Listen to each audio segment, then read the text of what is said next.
Welcome to the 2021 MMA Fighting Year-End Awards. And now, your host, Mike Heck. Well, hello there, ladies and gentlemen, and welcome to the 2021 MMA Fighting Year-End Awards.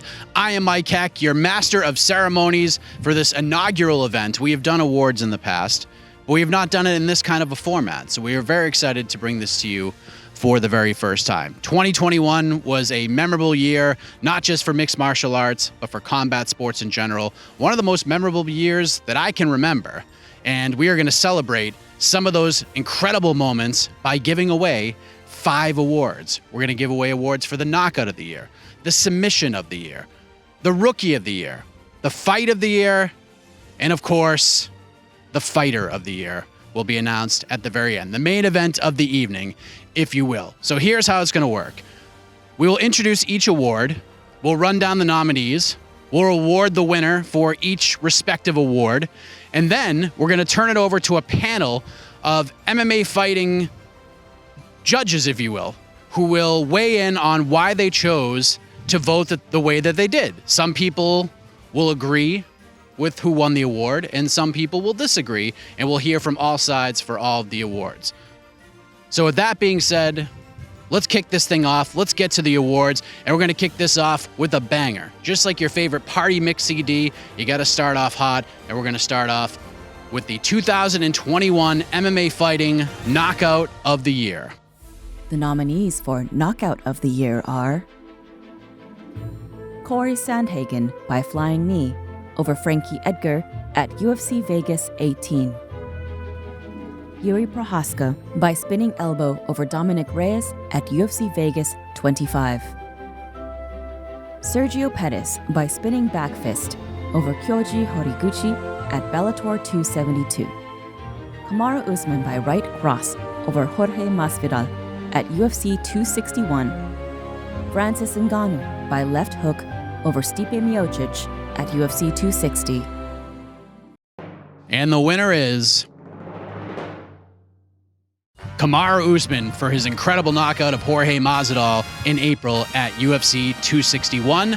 Let's hear from the panel about how everybody came to that decision.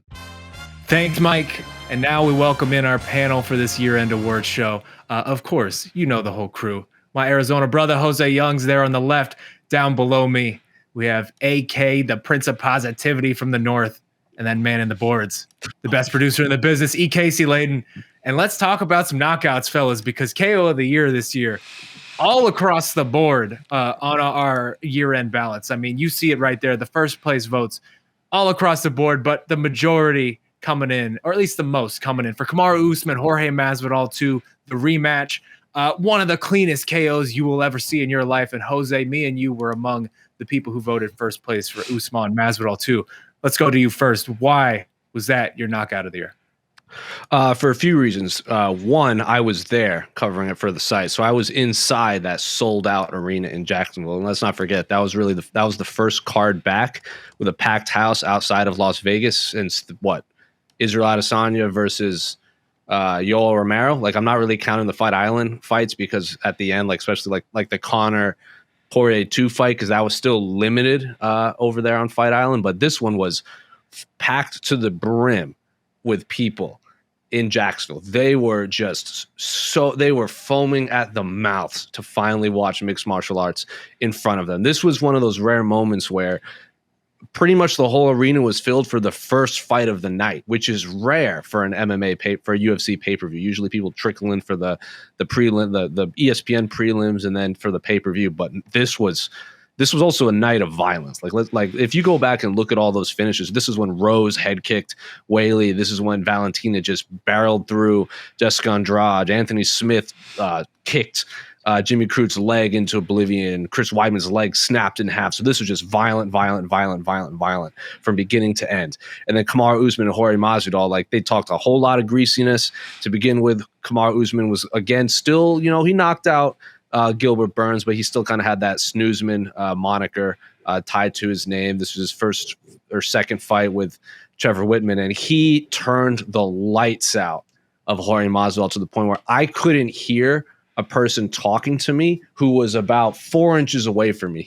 Someone was talking to me and I couldn't hear them. That is how loud that arena got when Kamaru Usman just, as I said, decapitated Jorge Masvidal. And Jorge Masvidal had never been knocked out like that in his life. How many fights he had? 50? And this is a man who fastest knockout in UFC history, knocked out Darren Till in London, stopped Nate Diaz with cuts. So this was a man who was just like violent. And then Kamaru Usman, the wrestler, the Division 2, Marty Snoozman, just knocked Jorge Masvidal dead. Absolutely dead in his home state of Florida. So that is why it is number one. Something we hadn't seen. A fighter who is not known for his knockout power. Not a TKO, a knockout, a flatline knockout. And the arena, the environment, the ambiance was just absurd that night in Jacksonville. So that is why it was number one knockout for me. Because just all of those, it was a perfect recipe, and it was it was a moment I won't forget in MMA. It is just so cruel how quickly the winds of fate turn in this sport, right? You're right. You mentioned the Masvidal knockout of the year a couple of years ago. 1 year you're winning knockout of the year for one of the craziest flying knee KOs we've ever seen, and then a few years later you're on the other side of it, man. Sometimes you're the hammer, sometimes you're the nail. It really is. And the photographs, the photographs that came out of this knockout too are just, when you can spawn that many iconic photographs from one moment. And Jose, you put an amazing compilation together for our graphic for our year-end awards right here. Go look at that graphic, people, if you haven't already seen it. It's just beautiful. It's art. It's Pantera. It's a Pantera album cover. It's vulgar display power. It really is. AK, for you, why was this the knockout of the year? Well, everything that Jose said, but one thing he mentioned, the greasiness, kind of what they were saying to each other before the fight. And let's say you had never seen Kamaru Usman or Jorge Masvidal fight before, but you did keep up with the hype to this match. Let's say you're some crazy casual. I want to get into the UFC. I want to know about these guys. I'm going to listen to all the press. Something Masvidal had been pushing for so long was this guy has no power. He said, this guy, I in the first fight, I felt his punches, nothing. He has no power whatsoever. So not only had Masvidal never been knocked out in that way, he was saying that this guy has no chance of knocking anybody out. So to get finished by strikes, and not just strikes, but a one-shot KO, a one-shot no doubt KO, sweat and water from his hair and face flying everywhere. It was just an incredible statement, and the kind of justice you kind of only get in sports, right? When someone says something, you can't do this, you can't do that. There's no chance you're gonna do this. You're a 10-1 underdog. This is gonna happen.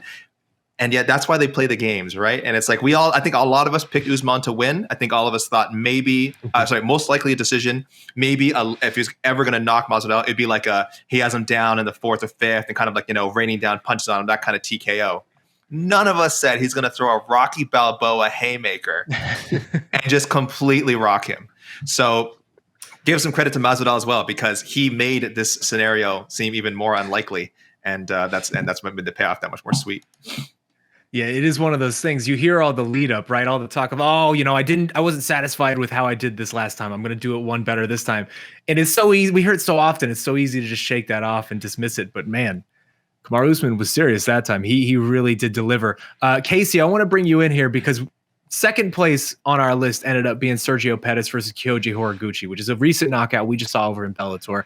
And actually, Alexander K. Lee, my man over there, voted for this first place as well. That ended up with 3 first place votes. You were in that group. Why for you was that the KO of the year in your mind? Well, first of all, everything Jose said about that Usman knockout is true. It was an unbelievable knockout, incredibly violent. The crowd was electric that night. The timing for that knockout, just in terms of the storylines for these gentlemen's careers, was perfect. So I totally get, and I totally get why it's knockout of the year. And for 99% of the year, I was like, oh, nice, that's knockout of the year. I'm already done voting.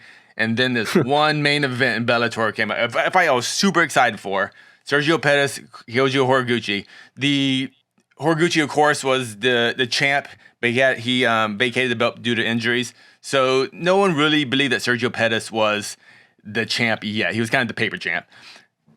He was losing that fight. That fight was done. Was like, okay, this is a 50-45 fight. Let's get through it. It was the 4th round or something. So halfway through the 4th round, he's down three rounds. He's losing that round.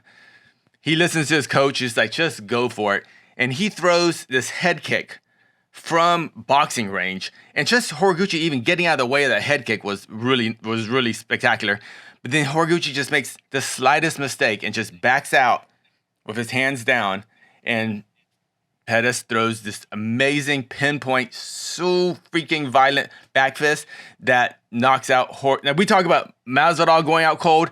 Horiguchi might still be unconscious. Like, it was scary. like it was so scary the knockout. In fact, I was actually upset at the broadcast that they weren't like landing a helicopter in the cage to take Horiguchi to the hospital. Horiguchi was out that cold, and it was, to me, like, we've seen right cross knockouts. They look great. Of course, it was Masvidal. The guy who did it was incredible. The knockout Masvidal was incredible. But to me, knocking out Horiguchi like that is equally as incredible. And the high stakes championship fight, losing the kind of the Sergio Pettis storyline, kind of like, this just living the shadow of his big brother.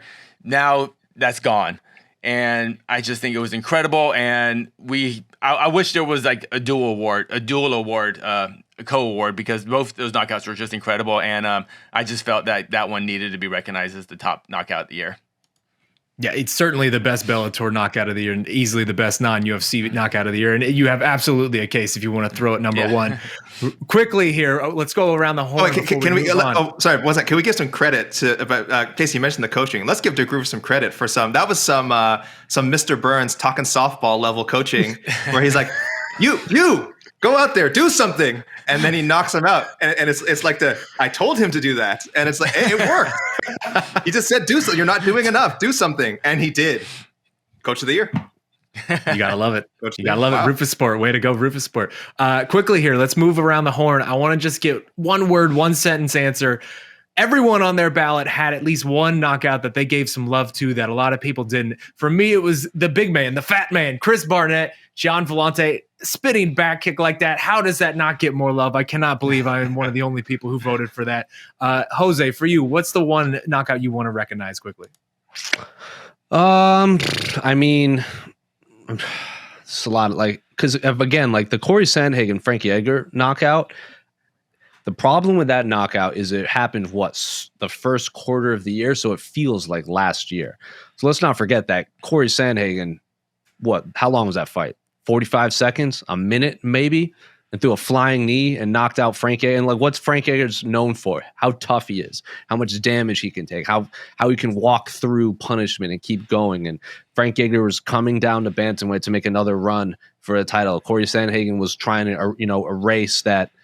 Being put to sleep by Aljamain Sterling by submission. So he does that against Marlon Moraes. So what's he going to do? Gets a flying knee knockout on the chin of Frankie Edgar in front of Dominic. Like, let's not forget, Dominic Cruz right away, as soon as he landed that knee, because Dominic Cruz on commentary just goes, that's title shot. That's title shot. Like, if Dominic Cruz, the one, like, this big pessimist that is always negative and is always pointing out the flaws of everyone that on commentary, if he's praising you for a knockout, a fighter in his own weight class, you probably did something right. Corey Sandhagen. Any other year is probably number one, maybe number two. But now he's probably 3 or 4, which is just crazy in 2021. It's crazy. It was a good year, man. It was a really good year. AK, for you, what do you want to recognize? Well, first I just want to say I'm a big Frankie Edgar mark, so that was traumatizing. I did get number 2. I know, maybe just to deal with it. In my mind, like I said, it's so long ago, I'm probably remembering it differently. But like I have this image, like it's a samurai duel where they cross and then one guy falls while the other guy just kind of like walks off. I don't think it was like that. I'm pretty sure he hit the mat pretty clearly and then Sandhagen walks off. But it's just such a horrible memory. I just want to shout out Emily Ducote, her knockout of Danielle Taylor, made a few of our fifth, number 5 spots. And if people haven't seen it, and I'm sure a lot of people haven't, check it out. It's one of the most cold-blooded finishes you'll ever see. Like, she rocks Danielle Taylor with this 1-2, and it's like Danielle Taylor's out on her feet. She's about to fall down. But Ducote, without missing a beat, just unloads his head kick right on the button and just annihilates her. And it is amazing to watch. It is horrifying to watch. And it's really, again, probably the best knockout of the year that a lot of people missed. Casey, what about you? I have to give Corey Sandhagen more love.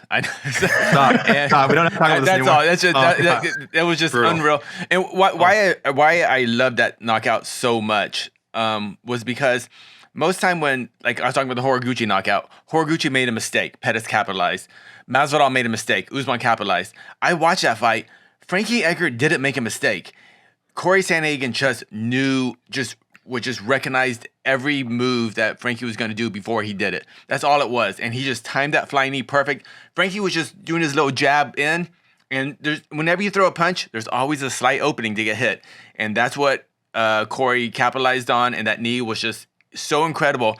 And most of the time when I see spectacular violence, I'm on the couch going, wow. This was the one time of the year when I saw that knockout, I actually kind of shrieked because I was so scared for Frankie Edgar. Because I'm the biggest Frankie Edgar fan, but if he loses, he loses. But I shrieked in horror. I was like, he killed Frankie. I was like, so luckily everyone was safe. He had a headache for a week, I'm sure, and he's back. But so I just got to give Corey Sandhagen a little bit more love. Oh man! Luckily, Frank Edgar is alive and well, but it was a violent, brutal year. That has been Knockout of the Year. Back to you, Mike. Thank you, gentlemen, and congratulations to Kamaru Usman, who is nominated for some other awards as well. Maybe he'll take home multiple trophies. We'll find out later on in the program as we move on to another award. And I know that headlines are normally made with ferocious knockouts, strikes, punches, kicks, if you will. But some of the more memorable moments in 2021 came via submission, including one of the biggest upsets in UFC history, according to a lot of people. So now, the nominees for the 2021 Submission of the Year. The nominees for Submission of the Year are Vicente Luque with a Darce over Michael Chiesa at UFC 265. Anthony Fluffy Hernandez via Armin Guillotine over Rodolfo Vieira at UFC 258. Andre Muniz by inverted armbar over Jacare Souza at UFC 262. Giuliana Pena by rear naked choke over Amanda Nunes at UFC 269. Charles Oliveira by rear naked choke over Dustin Poirier at UFC 269. And the winner of the 2021 MMA Fighting Submission of the Year is Andre Muniz for his inverted armbar submission of Jacare Souza at UFC 262 in Houston. What a crazy moment that was. Fala galera da MMA Fight, aqui é André Muniz Sergipano, atleta do UFC. Porra, tô muito feliz em saber que a minha finalização contra o Ronaldo Jacaré foi eleita a melhor finalização do ano. Só agradecer a Deus, a minha equipe, todo mundo que me dá suporte. Eu sei que eu fiz história em finalizar uma lenda, estou muito feliz e espero continuar representando a bandeira do Jiu-Jitsu aí no UFC, conseguir grandes finalizações e espero que em 2022 eu consiga ser reeleito novamente com uma grande finalização. Muito obrigado mais uma vez, que Deus abençoe vocês. Let's take you back to the MMA Fighting panel to discuss how this decision came to light. Thank you, Mike. And now, Submission of the Year, fellas.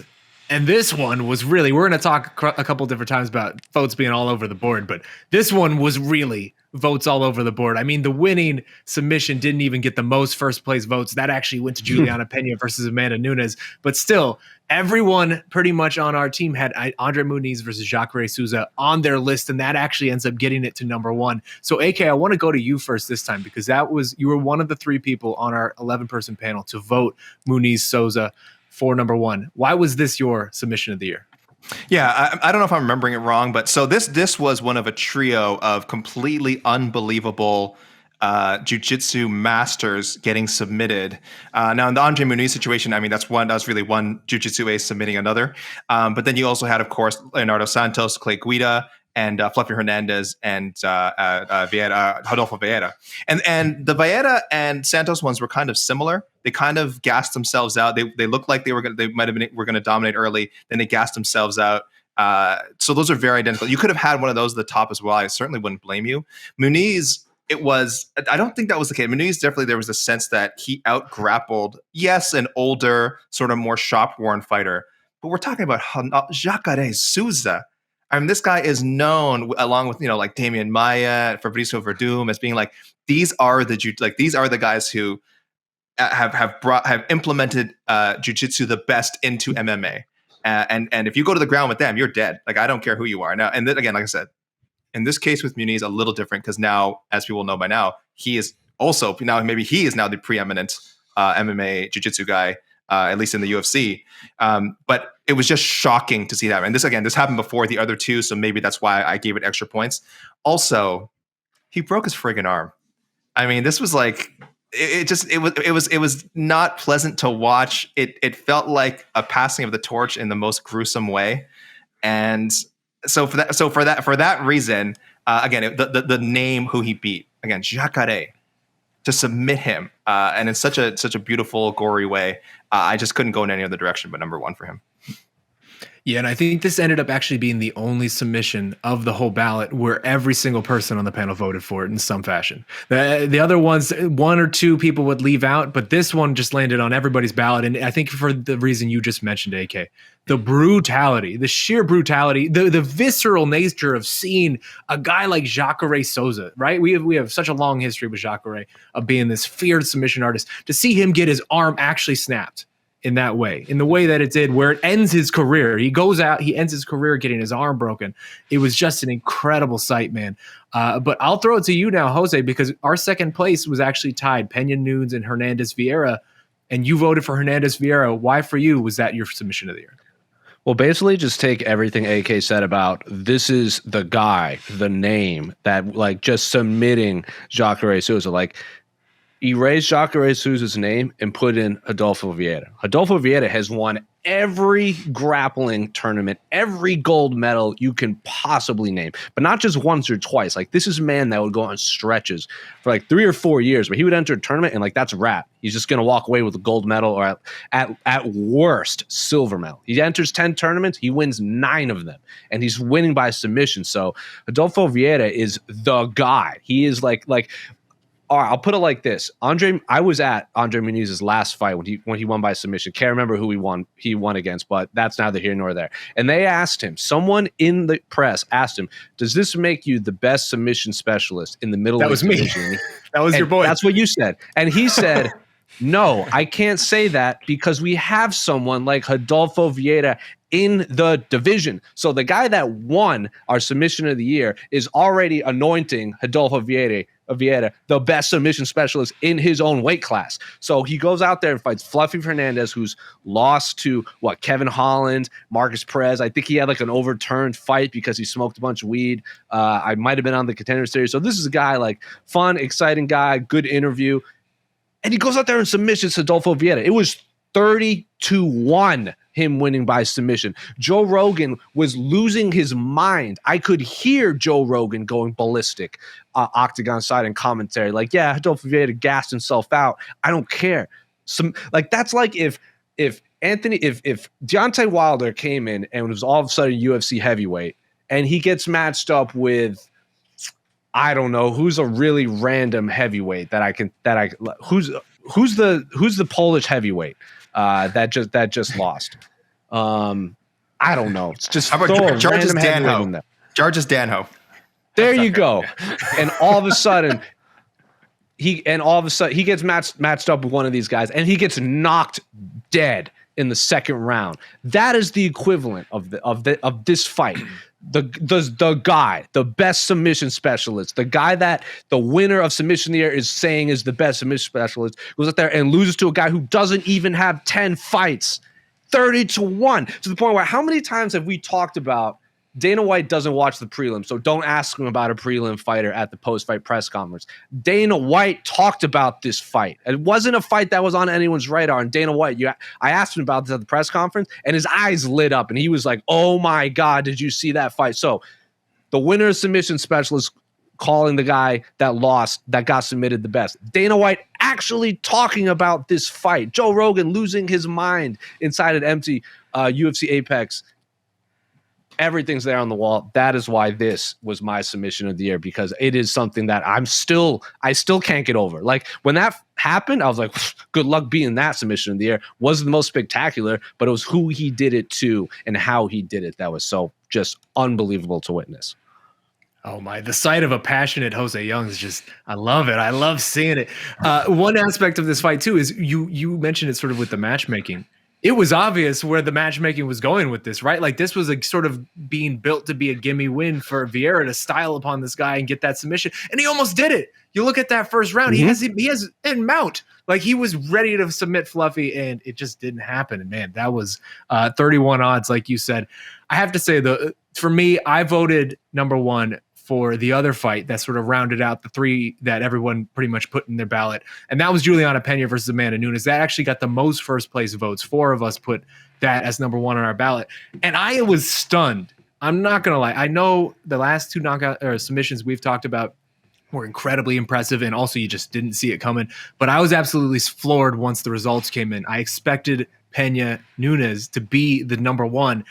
And I'm surprised it just ended up at number 2. I mean, you have Giuliana coming in there in a fight very few thought she was even going to be competitive in, and just choking out the GOAT with a no hooks rear naked choke. Like I don't know what it takes to be submission of the year for some people, but for me, like this felt like an easy one, and I was blown away that this one just didn't get the credit for number one. Casey, I want to throw it to you, because your ballot was a little bit interesting compared to everybody else's. Everybody was more or less in the same ballpark with a lot of these. You were all over the place, and you actually threw Mckee versus Pitbull as your number one. Can you talk to me a little bit about your thought process here? Pitbull, to me at the time, he was a top 5 featherweight in the world. He hasn't had a legitimate loss. I'm not counting the Ben Henderson loss because he had a shin injury during the fight, so I'm gonna ignore that as far as a stoppage. But he hadn't had a legitimate loss since 2015. He had just knocked out like a year ago Michael Chandler, and now he was fighting the protege, the mercenary AJ Mckee, in a highly anticipated, probably one of the biggest Bellator fights ever. AJ Mckee finished him with a guillotine. The first time he was legitimately finished in his whole career.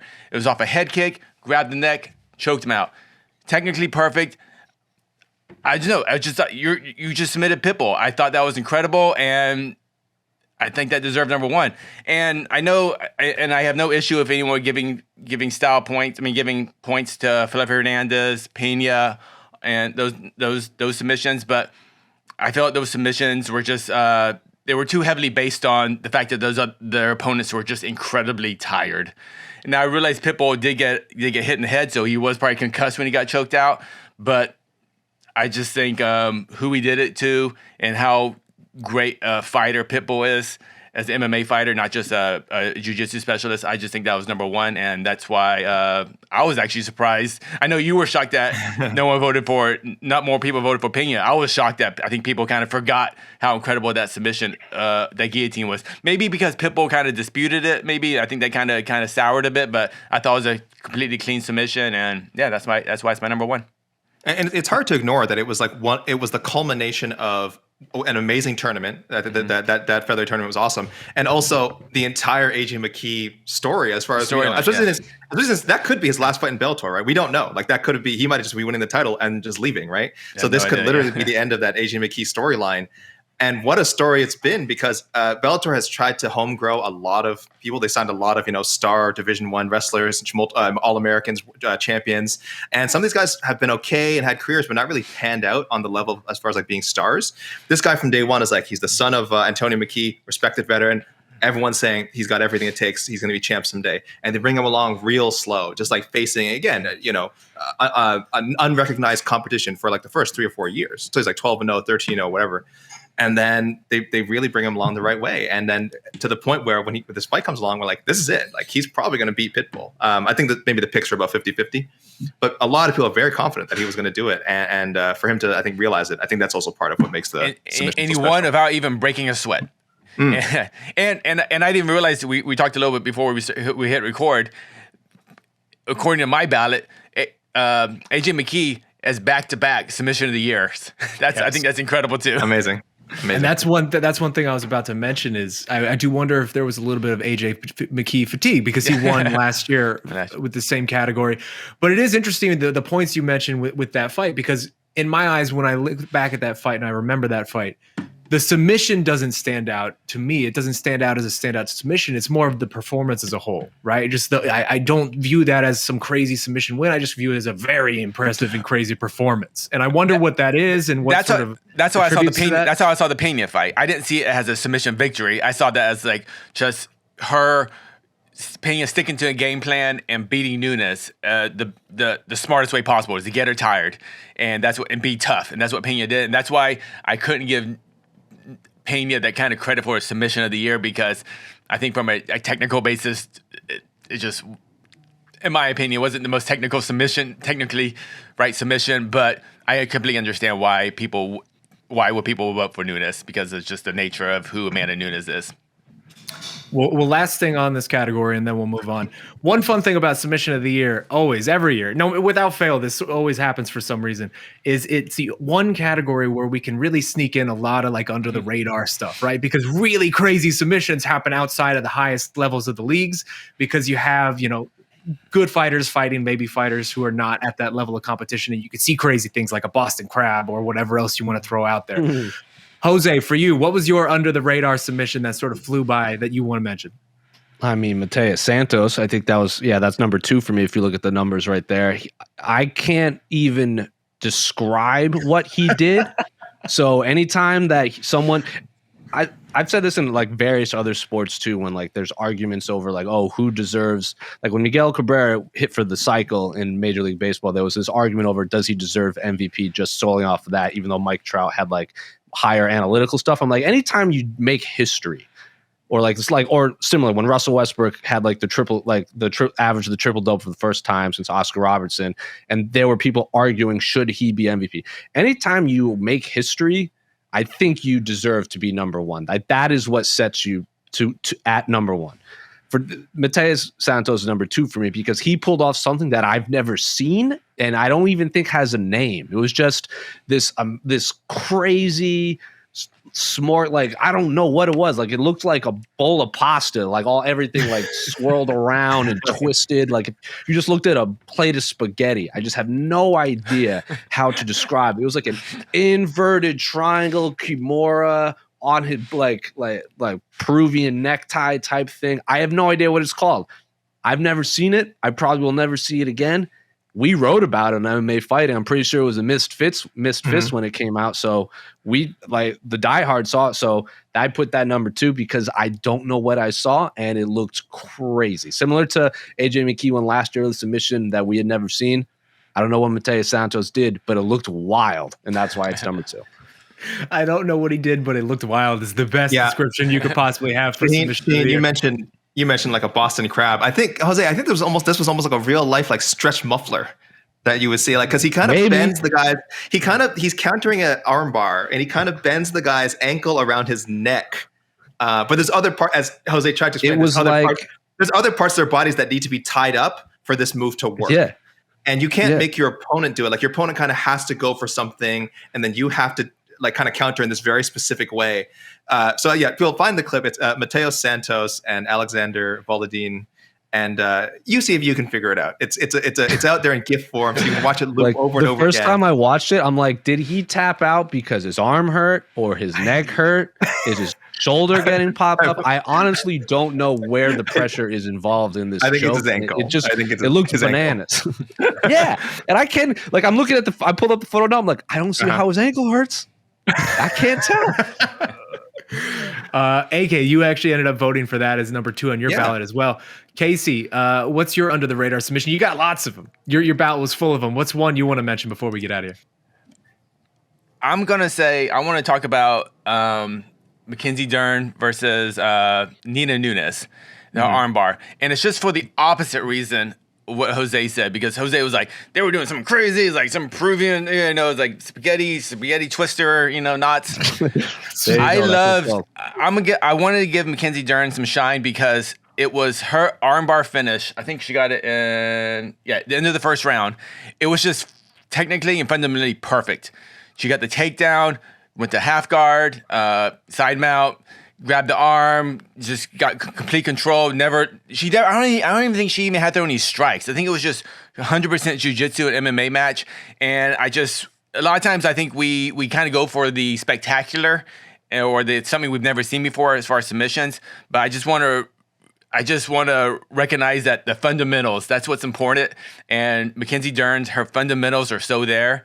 And if you do everything like you're supposed to, you will get that armbar. And she did. And that's why, because there was nothing spectacular about it. We didn't even talk about it that much. Even in our post show, it was like, okay, armbar, Mackenzie Dern, whoa, big deal. But everything was just technically perfect about it. Like if you were like just first day jiu-jitsu, how to do an armbar, that's what she did.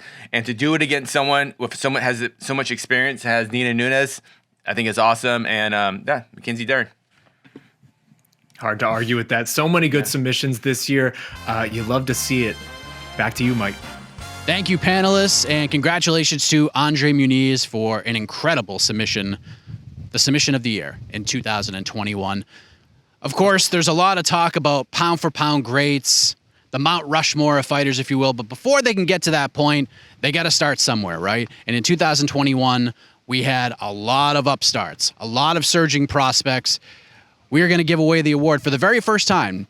For the past years, this is called the Breakout or the Breakthrough Fighter of the Year.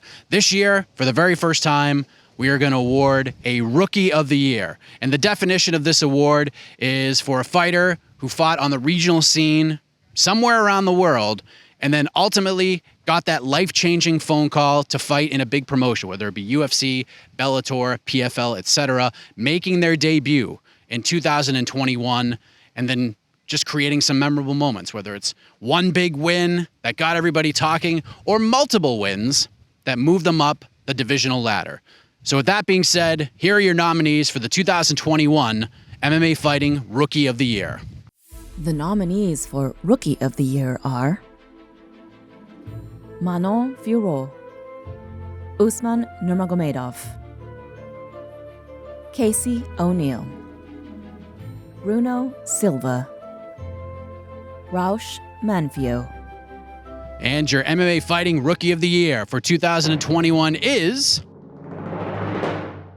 King Casey O'Neill for her 3-0 start with 3 incredible finishes. Congratulations to Casey O'Neill.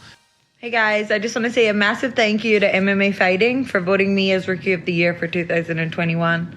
It was a great year for me, and I look forward to having an even better 2022 and beginning my takeover of the Flyweight division. And there you go. You just heard from our Rookie of the Year. And fellas, let's talk about it because this was a brand new category we introduced this year. A controversial category somewhat within the team. We didn't really know the parameters that we were setting, but ultimately it was Casey O'Neill who won it. 3-0. She gets 5 out of the 11 possible first place votes. And so, AK, I want to throw it to you first. Casey O'Neill, why does she come out as the MMA Fighting Rookie of the Year? Yeah, look, again, as people can see, not number one on my list. I actually had her kind of neck and neck with Manon Fiorot for who was kind of the flyweight, Rookie of the Year. Eventually, I did give the nod to O'Neill. Manon, you can certainly make an argument for her. But Casey O'Neill, I mean, look, she's got finishes. Okay, finishes are always huge. Manon has some of that too. But Shana Dobson, who was coming off that huge upset of Maria Agapova. So she had a name there. Lara Procopio was 7-1. I was gonna say undefeated. Sorry, it was 7-1. And Antonia Shevchenko, maybe not the best flyweight, but certainly she's had that name and people very highly respected as martial artists. So for your first year in the UFC to go Dobson, Procopio, Shevchenko and get finishes in all those fights, that's amazing. I mean, you just say it, it's amazing. The other thing is flyweight, women's flyweight has quietly been one of the busiest, most well-developing divisions in MMA, not just this year, but really for the past couple of years. It's hard for people to view it like that because, of course, Valentina Shevchenko has been in the top for so long and just no one seems close to her. And that's still the case. Don't get me wrong. I think the division is very strong, but it's still the case where the difference between number 1 and number 2 is just miles. But her dominance should not take away from how many good fighters are coming into this division, whether it's because they're dropping from 135 or moving up from 115, or again are being signed by the UFC, like Fiorot, like Casey O'Neill, Miranda Maverick. She's flyweight, right? I don't know. But a lot of good names. Excuse me if I messed up. But a lot of strong names coming in at 125. And Casey O'Neill just happens to be the best of that bunch. So if you're acknowledging the strength of 120 women's 125, as you should, it is hard to argue that Casey O'Neill is not the leading prospect right now against some of the other names I mentioned, but all these finishes, quality competition, about to fight Roxanne Modafferi next, kind of possibly add a veteran name to her resume, one of the most respected veterans in the history of women's MMA. And who knows what her 2022 is going to be like. But a lot of people are already saying, she's definitely going to be a world title contender. Maybe not soon, but by 2023, depending whether Valentina Shevchenko is still around, or even if she is, could be Casey O'Neill that's the next compelling challenger. Casey, I want to throw it to you next because it was interesting. I had Casey O'Neill on my board as well. I think most of us did for the most part. You did as well. But me and you, it was interesting the way Rookie of the Year, the pockets of voting sort of worked out because everyone who had a first place vote more or less grouped up together. There was 5 and then 2 and 2. And the 2 for you and I, we went off the board with the UFC. We went to Bellator. We went to Usman Nurmagomedov. And to me, that was a clear pick because this is a guy who we have been hearing about for a long time. You talk to any of the AKA guys for the last several years, they've been hyping this guy up for a long, long time. And then he comes to Bellator and he is just a monster right away, right? He goes 3-0. The last 2 are just first round finishes. And he looks like everything we have been advertised over the last couple of years. Why for you was Usman Nurmagomedov your Rookie of the Year? I think he kind of fits the description of what we think of as a rookie. He's under 25. I think how many fights does he have? So he came in, he was about 10-0 on the regional scene in Europe. When I saw his fights, even though you may not recognize the opponent's names that he fought, he went out there looking like, okay, this guy is going to be a future champ, a future top contender. And it's not, I'm not trying to discredit Casey O'Neill or anyone else that may have gotten votes, but simply put, when he went out there, he didn't look like a rookie. He looked like a guy that belonged in contender fights very soon. And I was just blown away how just a well-rounded fighter he is. And at only 23 years old, man. And I feel just, a lot of with a lot of these fights for Bellator being, empty casinos and, Beautiful, Uncasville, Connecticut, we may just kind of forgotten about it. And he didn't get a lot of, I don't think he really got too many high profile fights on broadcast. They were kind of maybe, I think the first 2 were in prelims. So I get people just kind of forgot about him in a sense. And just because he's not a big trash talker, we just don't do a bunch of interviews of him. But just on his time in the cage this year, 3-0, 3 dominant victories, 2 finishes. To me, it was a pretty easy pick, actually. I like what you said there because that description of a guy who came in and instantly looked like a future champion, that was sort of my thinking as well. Of who among this group looks the most ready, the most polished right away, and that was him for me. Jose, I want to go to you next because your first place vote didn't actually end up even in the top 5. We had 2 people on the staff, Eric Jackman as well, New York Rick, voting for Paddy Pimblett, the baddie. He ends up falling just short, a few points shy of 5th place, so he ends up in 6th. And for you, Jose, why was Paddy your number 1? Well, I think it's a no-brainer. It's pretty obvious that why Eric and I picked it for 2 reasons. One, we both run the social media for our site, and pretty much Paddy Pimblett is just the guy that people want to talk about. Number 2, we were both in New York City for UFC 268. There's a few things that kind of add to this mystique of Paddy being number 1. And if we're just talking about martial arts, wins and losses, they're going to be a contender. I have no issue with Casey O'Neill, and I have no issue with Nurmagomedov. Those 2 individuals clearly had the best year of these quote-unquote rookies in terms of high-level martial arts in the octagon.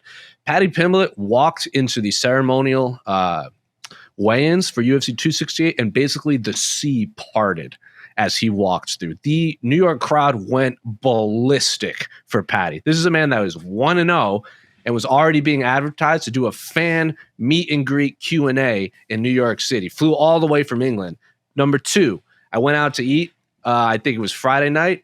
Turned out Michael Bisping and Darren Till were in the corner doing their thing with some other people. Paddy Pimblett walked in. Place went nuts. 3 of them took a photo as the past, present, and future of English MMA. So anytime you're attaching yourself to fighters like Darren Till and Michael Bisping as quote-unquote, now you're the future of an entire country in a specific sport, you're probably doing something right.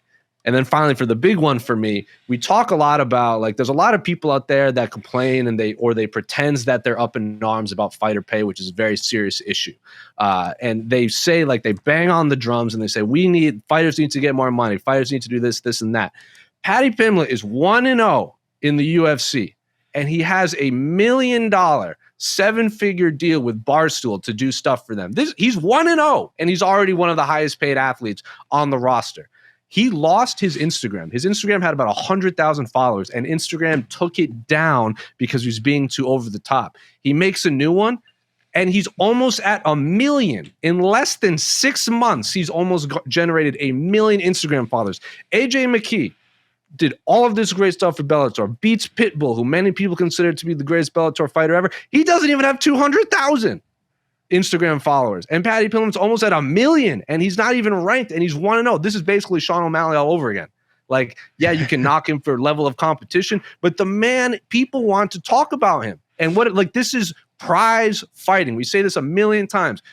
Wins and losses are great, but this is a prize fight. This is prize fighting at its best. Chael Sonnen might not be the best fighter. He's the greatest one of the greatest prize fighters you ever see. Conor McGregor just happens to be a combination of both. And Paddy Pimblett, Sean O'Malley's talking about Paddy Pimblett, and they're not even in the same weight class. Like, Paddy Pimblett is the guy to me. To me, it was a no-brainer that he was number one. Like, the fact that he's 1-0, unranked, already has $1 million contract, almost has 1 million Instagram followers, and doing meet and greets with the UFC, fans chanting his name when he walks into Madison Square Garden. He's not even fighting. It's the reason why I had Ian Gary on my top 5. People are already comparing him to Conor, and he hadn't even fought. So to me, this was very much word of mouth, fans being interested in fighters, making a lot of money for themselves. To me, it was a no-brainer. Paddy was number one. Oh my gosh. I might need to change my ballot after the fact. You made a compelling case there, my man. It was an interesting category because the way we define rookie is just somebody who had come from the regional scene and made their debut in 2021 on some form of major show, whether it was Rise in Bellator, One Championship, whatever you want to throw out. That was sort of the parameters we set. And you made a compelling case just there for Paddy, even though he was 1-0. It was sort of the same methodology that I used for putting Alex Pereira up on my ballot as well. I think in the number 3 spot, just because, again, it's a guy who came in and really lived up to the hype and made that big debut in a way that was very memorable. Of everybody we sort of have in this group, let's close it out with this question. Who are you most high on moving into 2022? Meaning, like, who among, whether it's somebody you voted for or not, who among this list do you feel strongly about that they are going to be either a champion or a title contender very soon, or maybe even by this time next year? Jose, let's go to you first. Probably Casey O'Neill, just because of the depth of the division. I think she has the quickest route, especially if you beat Roxanne. If she beats Roxanne Modafferi in Roxanne's last fight in her career, I think that and plus, this is flyweight, so they're looking for new blood for Valentina Shevchenko. She might get the rocket to the top. So I don't think she's going the best of these top 5, top 10, but I think she just has the shortest path. I think Usman Nurmagomedov is, I think, the easiest pick to be a future champion. I just think Casey O'Neill will reach the title fight quicker. Casey, what about you? Actually, I didn't even realize it, but I just noticed outside of my top pick, Nurmagomedov, 2 through 5 are all female fighters, and that's why I'm going to talk about Erin Blanchfield. I think me and only one other person even put Erin Blanchfield in the top 5. Steven, But yeah, me and Steven were the only ones in the top 5. Erin Blanchfield is 22. Her 2 performances, even though she got two decisions, she basically 30-24'd both fights. She was in Invicta, she was a very good grappler, but now she at 22, she looks like she is turning that corner and becoming just an amazing mixed martial artist. And her fight against Miranda Maverick, a person I maybe, like, if she would have won that fight, I would have had her as one of the rookies of the year. But since she lost to Blanchfield, I put Blanchfield in that spot. Blanchfield, I think, is freaking amazing. I love Casey O'Neill. I think Casey O'Neill is a more exciting fighter, but I definitely think Erin Blanchfield is going, in the long run, going to be a much more dominant fighter. And I don't think they're going to rush her too much at only 22, but maybe they will. But I expect, of all the women rookies that we saw this year, I expect Erin Blanchfield to fight for the title first. AK, who are you highest on heading into 2024? First of all, I mean, who's going to be a champion. One of the people, our guy who came in second is already a champion, Usman Fio. Somehow we didn't even mention him up until this point. He's already a league champion. He went 4-0 this year. He took out Anthony Pettis, Clay Collard, who beat Anthony Pettis, so he took some of his heat. He was supposed to fight Natan Schulte, the godfather of his child. They were almost going to fight, and he was going to come out of this is after recently coming off a 3-year layoff for Hausch. We'll have Giuliana later to talk about him a bit more, but his story is just insane, and I just had to bring him up because he finished second, and somehow we are just mentioning him now. But he's all technically, again, if we're saying who's going to be the next champion, this guy's already a champion and a millionaire. So the outlook for Usman Fio is bright no matter what. He could not fight next year, and I guarantee you he's going to have a great 2022. He's doing all right. Who I think will get a title shot almost for sure this coming year, I think Usman Nurmagomedov is going to get in there. I think he's going to fight frequently. He might only be maybe 2 wins away. I think you easily see him fighting for a Bellator title by the end of the year. So that to me, I would put him at the top of the list. And I'm going to go off the board for a guy who I guess he might end up being the 2022 Rookie of the Year, though I think obviously KSW should count as a major league. So it kind of sounds kind of weird to call him a rookie. But Roberto Soldic has done pretty much everything he can do in KSW. I mean, he just destroyed Mamed Khalidov. It's a fight he wanted forever, just to kind of take out this KSW legend. I'm sure they have some good challenges and scrape up for him, but he's so ready to come to the UFC. Not that he needs to. Like I said, he's doing great work in KSW. If he doesn't come over, that's fine. But there's a lot of great fights from him in the UFC, and he is so good. I think if he comes over, he's 1 win away. He gets all he needs is come in, 1 win, and I think he's next in line for a title shot. So I kind of gave you 3 different answers there, but watch out for Soldic. I love it. I love it. I absolutely love it. And I have to agree with you. I mean, Usman Nurmagomedov, to me, he might already be the best 155er in that division right now for Bellator. Like Patricky Pitbull is the champion. Like if they fight tomorrow, I'm not sure that I would favor Patricky. He's essentially the Hamzat of that division. Yeah. Usman's like a 3-1 favorite. If that matchup gets made, I guarantee the opening odds 3-1 favorite. I think at least for Usman. Also, AK, you mentioned House Manfield, who you're right. We totally have not mentioned up to this winning $1 million. And then Jose, you mentioned that $1 million deal for Patty as well. Look at that. 2 different millionaires already way to go, on guys. the Rookie of the Year table. Way to go, gentlemen. Just making that go money. Fighters. Go. I love it. The cheddar makes it better. Back to you, Mike. Congratulations once again to Casey O'Neill. And here we go, everybody. 2 last awards to give away before we turn the page to 2022, and there are 2 of the more exciting awards. We're going to start with the Fight of the Year. We've had some incredible battles. This is one of the closest competitions, in my opinion, that we had to judge and vote on throughout the year. Some incredible fights, some incredible moments, whether it be a fight that only lasted 7 minutes or a fight that went 15 or 25 minutes. Lots of great options to choose from. So here are the nominees for the 2021 MMA Fighting Fight of the Year. The nominees for Fight of the Year are Justin Gaethje versus Michael Chandler at UFC 268, Usman versus Covington 2 in New York City, New York. Peter Yan versus Corey Sandhagen at UFC 267, Blachowicz versus Teixeira in Abu Dhabi, United Arab Emirates. Alexander Volkanovski versus Brian Ortega at UFC 266, Volkanovski versus Ortega in Las Vegas, Nevada.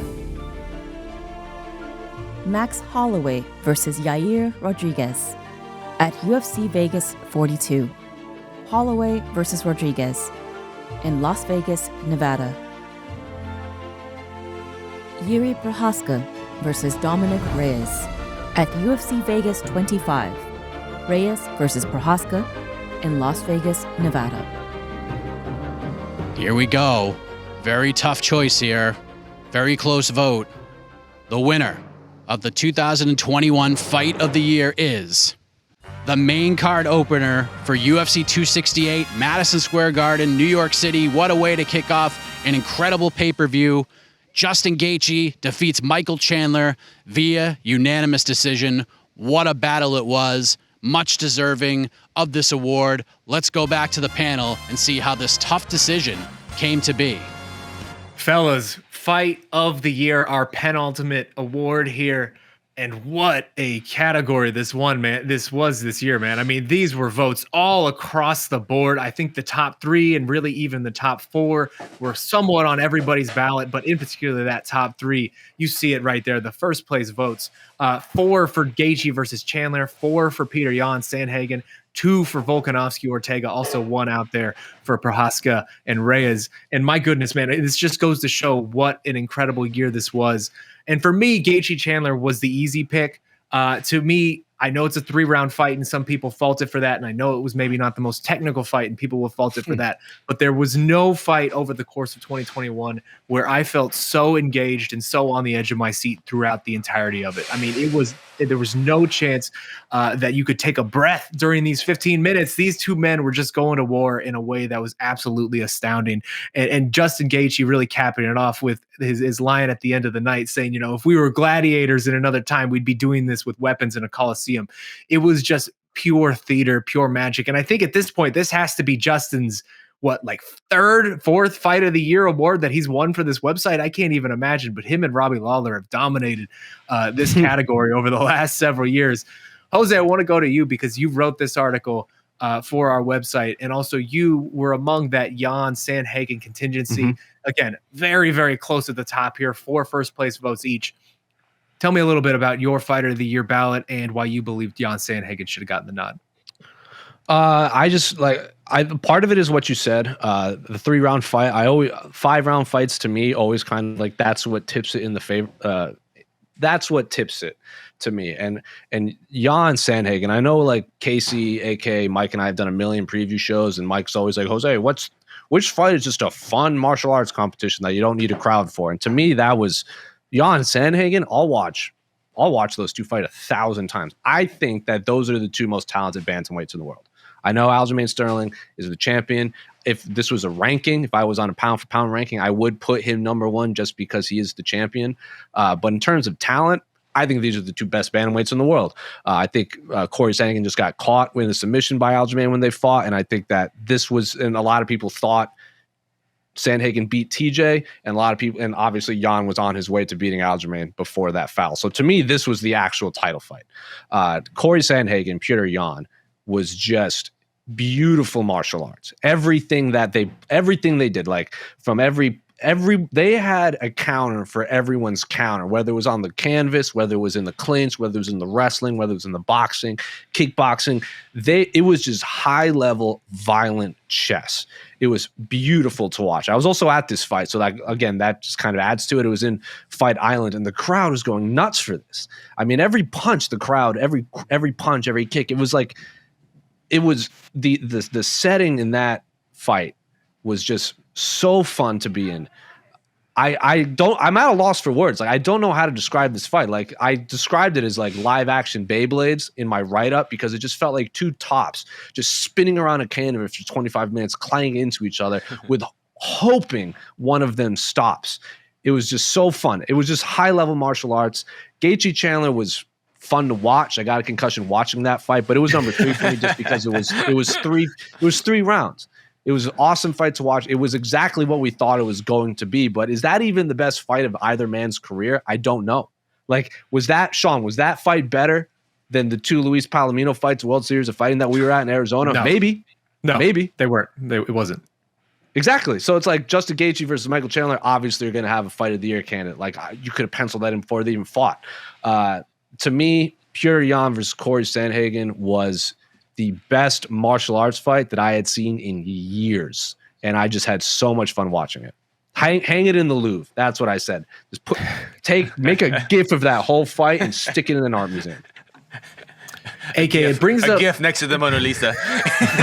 No, we're getting rid of the Mona Lisa. Let's get rid of the Mona Lisa. We're over that. Yeah. AK, I love it because this category to me this year really typified the argument for fight of the year as a whole, right? And it comes down to, what do you value most for your fight of the year? Do the rounds matter? Do the circumstances matter? Do the stakes matter? But also, are you more of a brawl fan, or do you just like pure technical nature of these fights at the highest possible level. I know you also voted for Jan Sandhagen as well. Can you tell me a little bit about your methodology and sort of how you look at the broader spectrum of fight of the year when you're coming to this?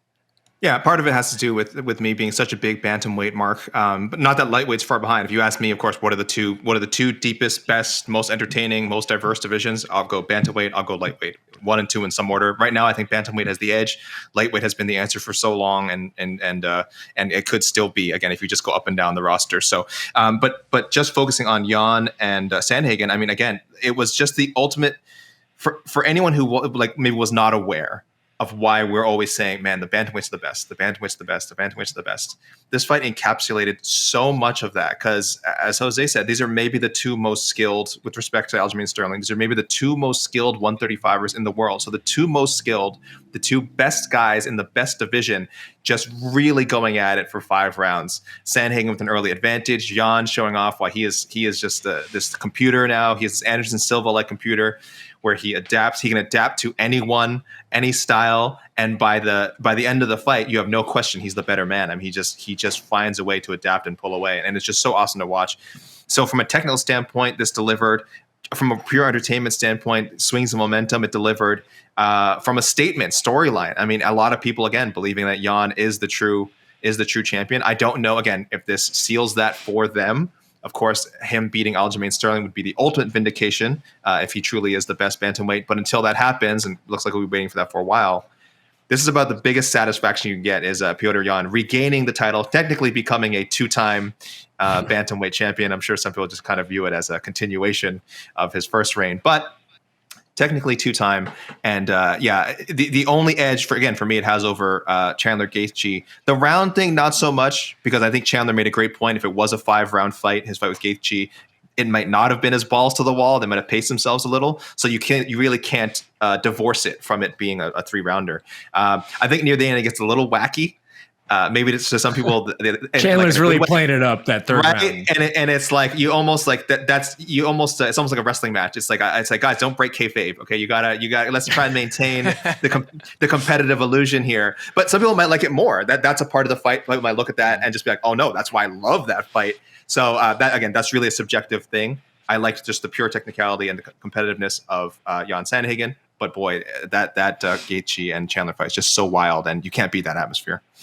I think it is a very, very valid point that I think both of you have made now, that for Chandler Gaethje, and I voted number 1 for Chandler Gaethje, but the crowd played such a big part of that fight. If that fight was in the Apex, it's not the same. It's just not the same. And you can't say the same about Petr Yan versus Sandhagen. Casey, we've talked about the lightweights, we've talked about the bantamweights, the divisions we both, I think all of us here believe to be the 2 best divisions in this sport.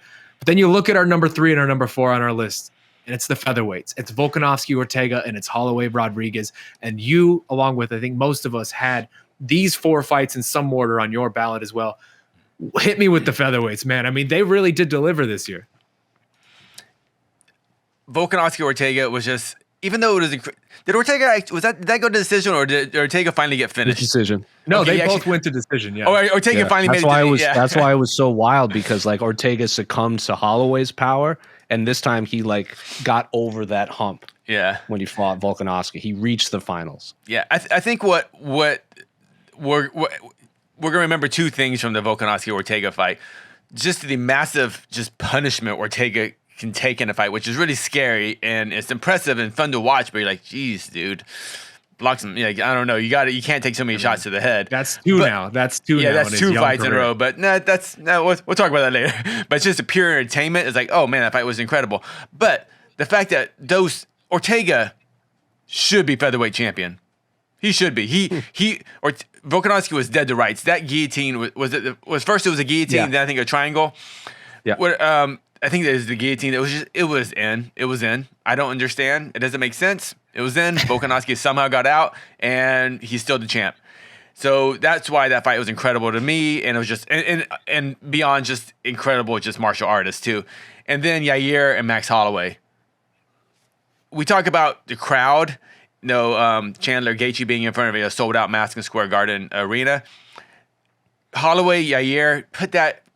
If it was more than like 26 fans or whatever, or however how many fans they get in there, put that in a sold out arena. God, that fight just feels so much different. I'm a big Yair Rodriguez mark, and I went in there expecting a very competitive fight. I know a lot of people kind of thought that fight was going to be a blowout for Max Holloway, but I was expecting a freaking war from both gentlemen, and we got it. And it was just two extremely high level athletes in the featherweight division in two completely different fights, both fights. So in both fights, I think all four men went to the hospital. I don't know. Maybe Volkanovski didn't go to the hospital. Volkanovski stuck around. Okay. So 75% of the featherweights had to go to the hospital after that fight. I'm sure Volkanovski took a serious beating too. But just 1 through 5 in our selection. I mean, it's like you can't lose, honestly. It's just, it really comes down to preference. I get it if you want Gaethje Chandler. I had Gaethje Chandler as the number 5 pick, but I understand why people had number 1. From just a pure entertainment standpoint, Gaethje Chandler wins every year, I think, just entertainment-wise.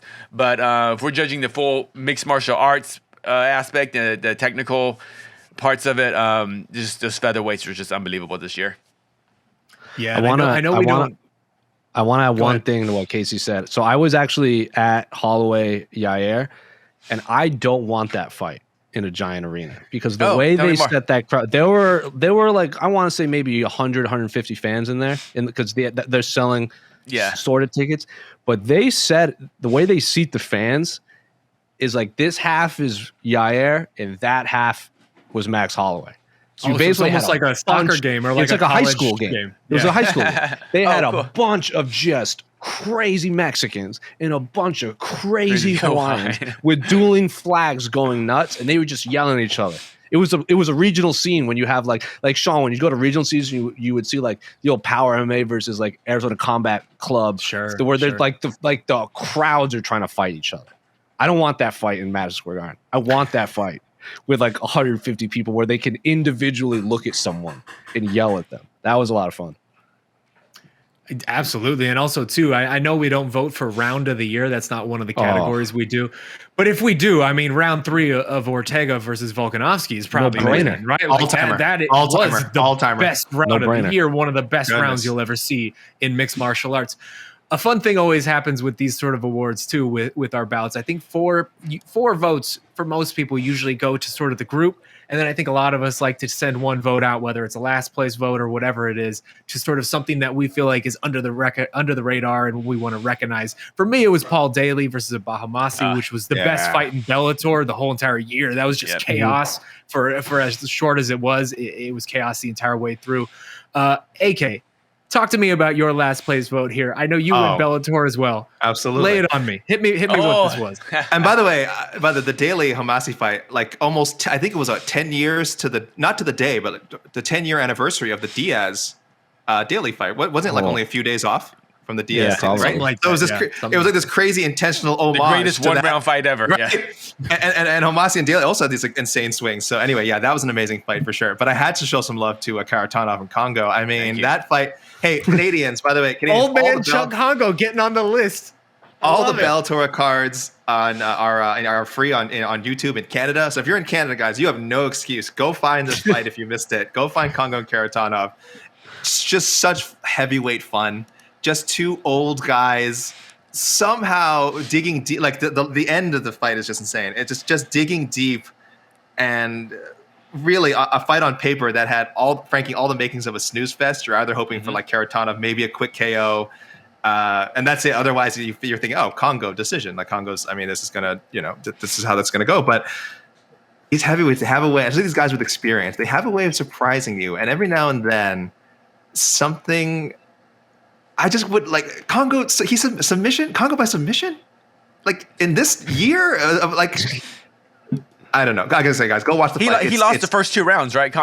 He was down the first 2 rounds. Congo was Congoing him. Congo had like the right strategy. Like he was fighting a smart fight. He was fighting well. He was kind of getting back up to the fence, but he was defending himself well. And then or the other round. Anyway, but this is heavyweight fun at its finest. Oh yeah. And again, if you saw this main event and poo-pooed as I did, actually, I don't think I watched. I don't remember. I don't think I watched it live. I think you guys reacted to it, and I was like, well, I got to check this out. Yeah. And so I would. I think it was me that was telling everyone on the staff, guys, you got. I know you took the Friday night off, but you got to watch this fight. Yeah. Find a way, guys. I'm sure it's out there. I remember vividly for this one because I was the one that bit the bullet for the staff, and I was like, I'll do this I'll cover this Bellator card. Like no one wanted to cover this Bellator card. I'll go ahead and do it. And that fight was awesome. Yeah. That fight Amazing. was so much better than it had any right to be. You go in with below zero expectations, and then you come out like really, surprised and happy. I mean, that was what I think he submitted him at the final second of the second round. Like it was just crazy the way that played out. Both men over 40. You love to see it. Jose, for you, what was the one that rounded out your ballot that you had that nobody else did?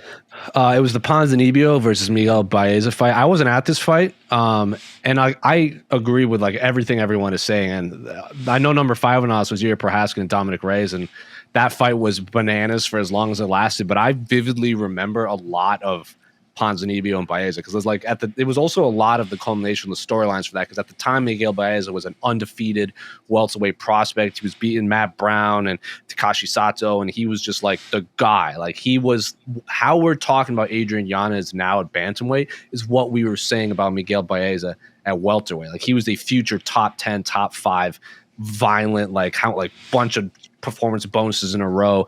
And Santiago Ponzinibbio had that weird blood infection. He hadn't fought in like 3 years. And then he comes back and he gets knocked out by the Leech on Fight Islands. And he was like really emotional in the octagon. And then he gets this young, hot upstart rookie in Miguel Baez. And this was, I would imagine the UFC is like, well, if Miguel Baez wins, he continues on the streak and he gets a big name. And that fight was just bananas for 15 minutes. And Ponzinibbio won and just immediately started crying. Like that fight had a bunch of just crazy back. It was a back and forth war that Ponzinibbio, I think, won fair and square. I think that's how I scored it. It showed that Ponzinibbio was still a contender. It showed Miguel Baez could hang with the best of welterweight. Santiago Ponzinibbio just so emotional after missing so much time and then coming back and getting knocked out. It would just all of those things just added to it. And it was just a very, very memorable scene on that fight. And I can't even remember what card it was, but it was a lot of fun. It might have been what the main. It was clearly like the second that fight happened, I was like, yeah, that's just give them $50K now. I can't even remember the rest of the card, but that fight was just so. There's a lot going into that fight that was memorable for me, and it just delivered. Well, Casey, let's close this category out with you. You actually had 2 Michael Chandler losses on your ballot. Tell me why Oliveira Chandler was one of the best fights of the year for you. Actually, yeah, it's interesting. I actually had Oliveira Chandler higher than Gaethje Chandler. This fight, we just learned a lot. It was just, I think the fight was maybe about 6 minutes long. 5 minutes, that was entirely Michael Chandler, almost 10-8ing Charles Oliveira. And to the point where Michael Chandler, he should be the UFC champ. But he went for that dang guillotine. But, that's what the sport's about. People make mistakes in fights, and the other fighter capitalizes. Gaethje had Oliveira hurt. He got a little too confident of his ground, tried to guillotine Oliveira. Oliveira got out of it. I think even into the round on top, I'm not even sure. But still, coming into that second round, you thought, okay, Michael Chandler's now going to win this fight. And then all of a sudden, Charles Oliveira's got hands. What? What? I mean, Michael Chandler, he went 15 minutes with Justin Gaethje, and then not with it was afterward, but Charles Oliveira, just Mr. Little Jiu-Jitsu, former featherweight, knocks Michael Chandler out. It was unreal. It was a great. I think it was a lead as a hook, and then it was just an incredible fight. It's 6 minutes. It's just super high level. Just chaos, and the stakes were incredibly high. And from that fight, the story of Charles Oliveira came about. He was just, we talked about he was just kind of this guy up and down, never consistent, didn't have that heart. And everyone said, once he starts getting beat up, he falls pretty fast. So I don't think there was. I don't know anybody about you, but I had zero expectation of Charles Oliveira coming back and winning that fight, and we saw it, and that's why it was my fight of the year, but it was I think the third best fight of the year. So I think it needs to be. I think people kind of talk about Gaethje Chandler, but to me, Oliveira Chandler, that's the kind of one of the best Chandler fight this year. It's such a bizarre year for Michael Chandler too, right? Yeah. He loses these 2 fights, but I think all of us, it's one of those situations where you lose and maybe you'll lose some stock in the division just a little bit, but ultimately, all of us are tuning in for the next. He's a bigger star Chandler. than ever. Yeah. He's a bigger star than ever than he's ever been. Is at worst, is Michael Chandler what, the 3rd best lightweight in the world right now? Yeah. Sure. 4th? He's up there. He's definitely up there. Anyway, that has been Fight of the Year. We have one more left, and it's the big one. Fighter of the Year coming up next. Back to you, Mike. Congratulations to Justin Gaethje and Michael Chandler for putting on such an incredible fight. And a big shout out to all of the other nominees as well, because like I said, at least in my mind, this is a very close decision, and Gaethje and Chandler definitely deserve it. So congratulations to them as we move on to the main event, the Fighter of the Year in 2021. And we had some incredible year-long performances from multiple fighters. Fighters who became champions in 2021. Fighters who overcame some early adversity in their careers to finally reaching the pinnacle of this great sport, and others dominant champions who remained at the top of the mountain. Ladies and gentlemen, here are your nominees for the 2021 MMA Fighting Fighter of the Year. The nominees for Fighter of the Year are Giuliana, the Venezuelan vixen, Peña; Cyril Bongamon, Gane;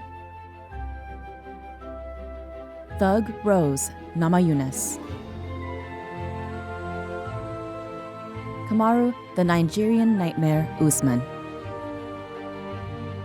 Charles Do Bronx Oliveira. Ladies and gentlemen, it's time. The 2021 Fighter of the Year is the reigning, defending, undisputed UFC welterweight champion of the world, the Nigerian Nightmare, Kamaru Usman.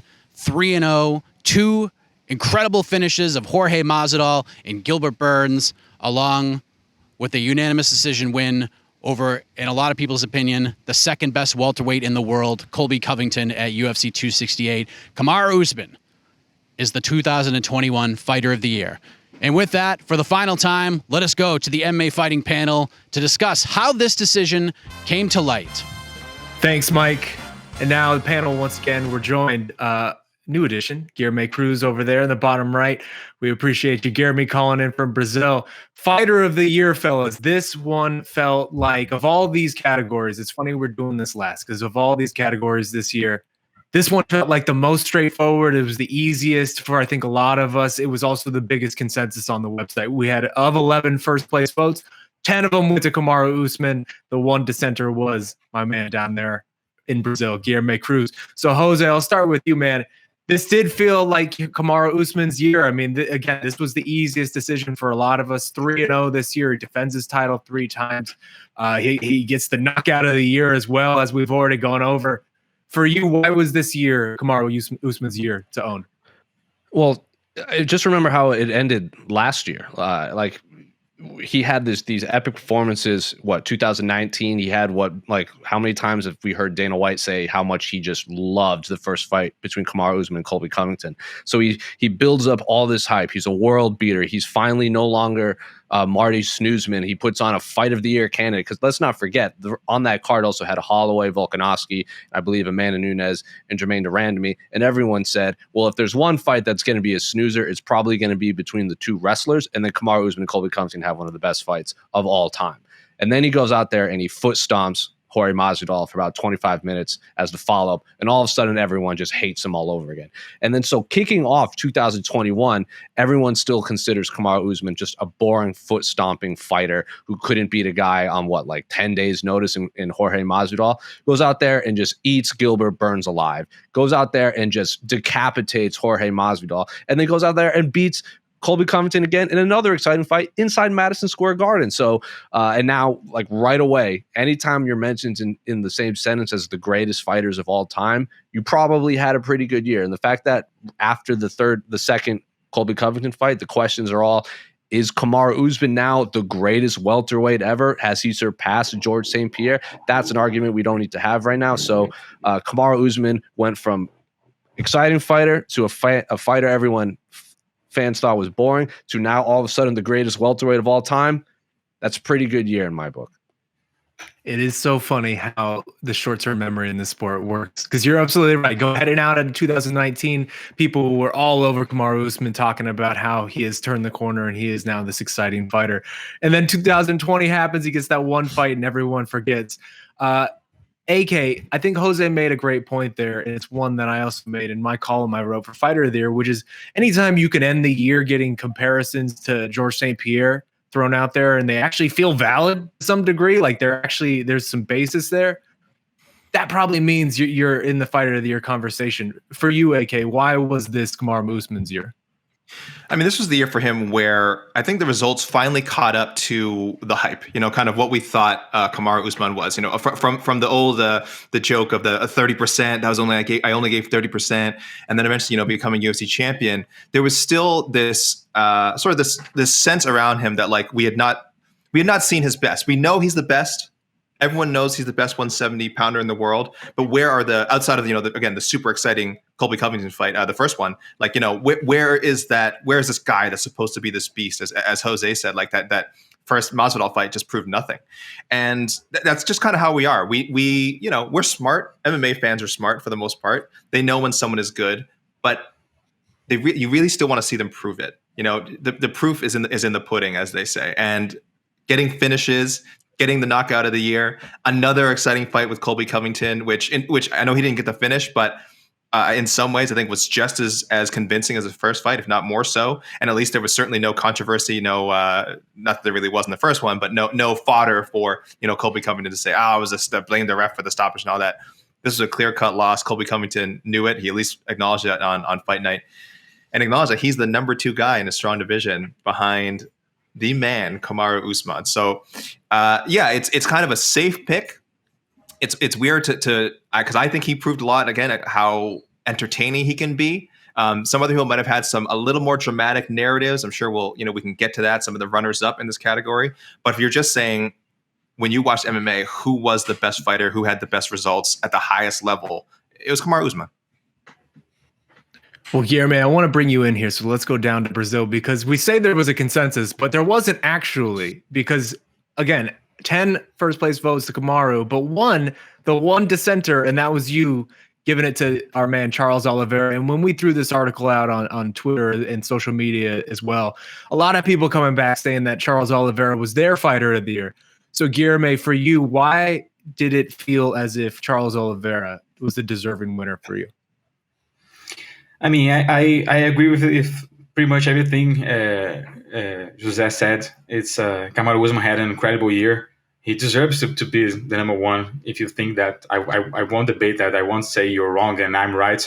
But I think Charles Oliveira gets the nod because it's Kamaru Usman was the heavy favorite going into all those 3 fights, and he won impressively. He just destroyed Gilbert Burns. He destroyed Masvidal.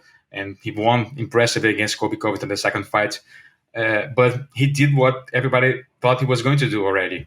And Charles Oliveira gets no respect still by a lot of people. He got into this year campaigning for a title shot. He said he won a title shot.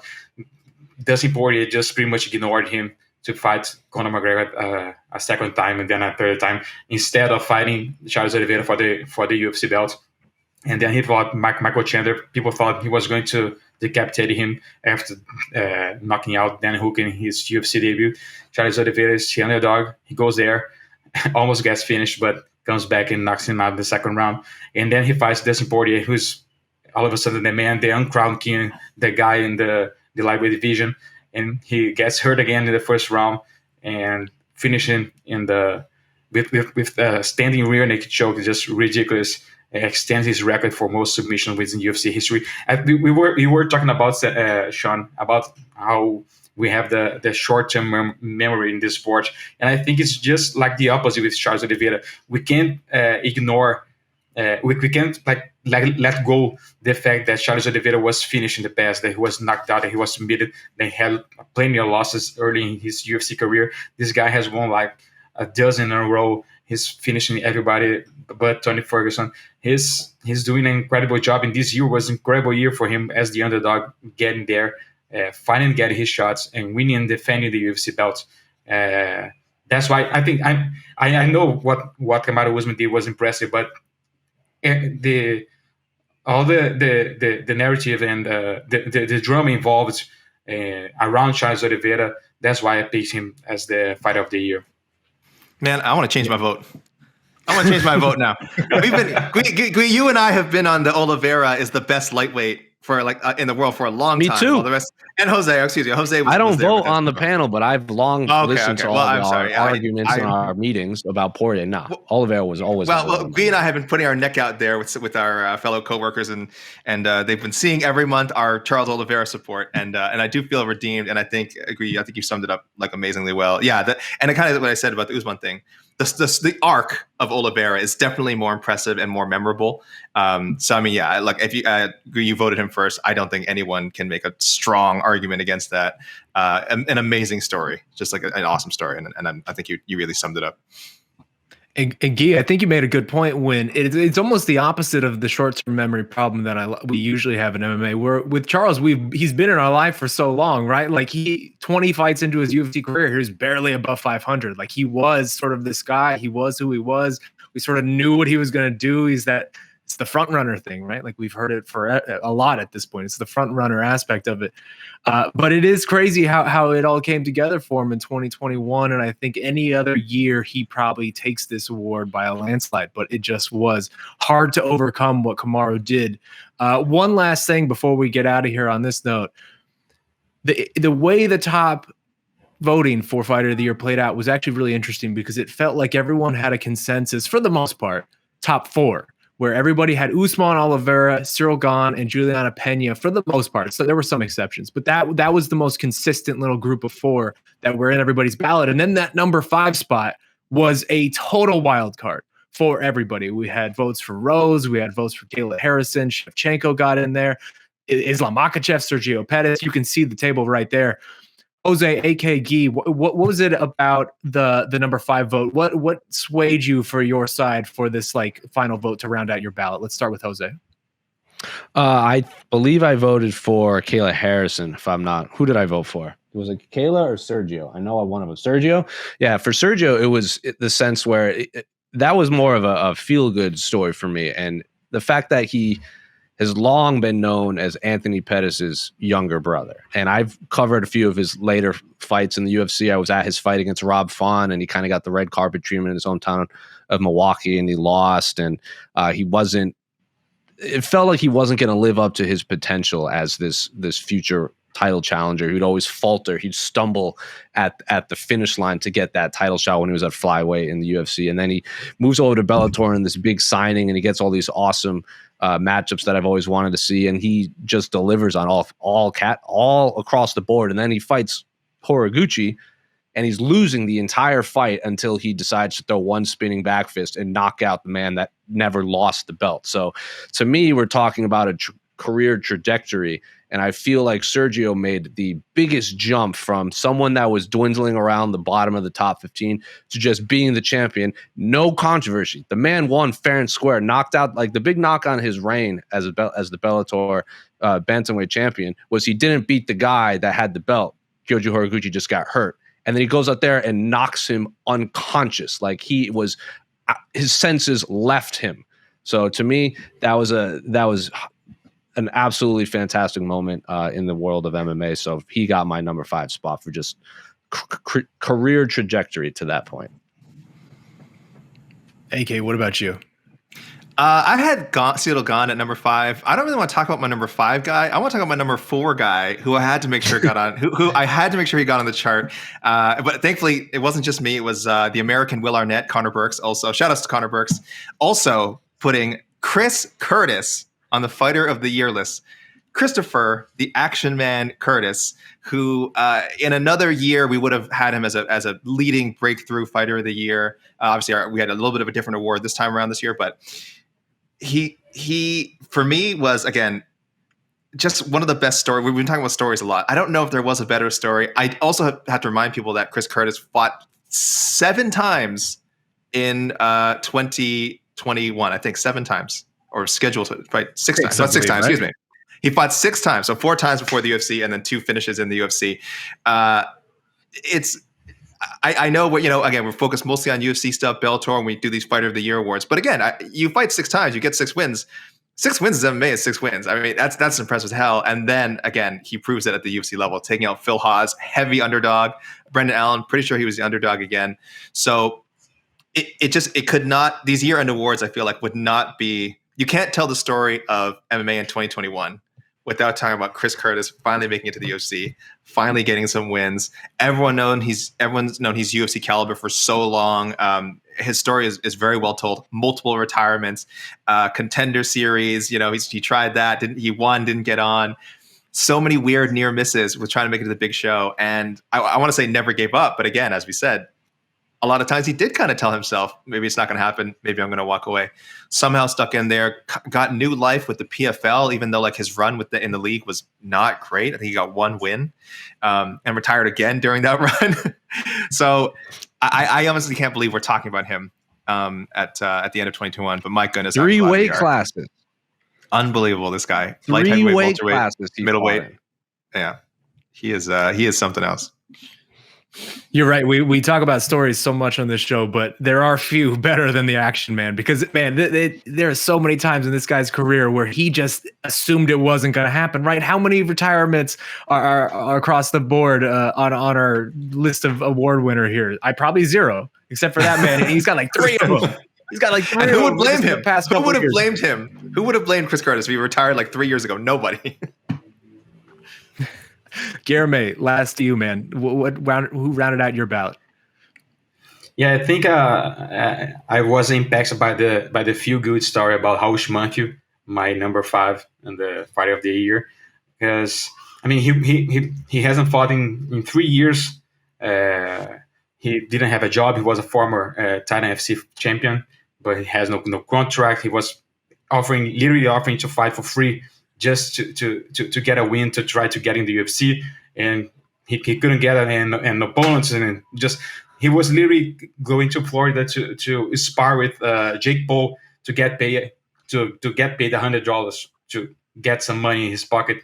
He was working as a janitor in a hospital to get some money, and then PFL comes around. He enters PFL as an alternate and just gets a chance to fight Joilton Peregrino, who has another surname now, wins the fight, and then he fights Anthony Pettis. He was scheduled to fight Nathan Schultz, who is a former champion, 2-time champion, and the fight fell through, and he has to fight Anthony Pettis, the biggest signing in PFL this year.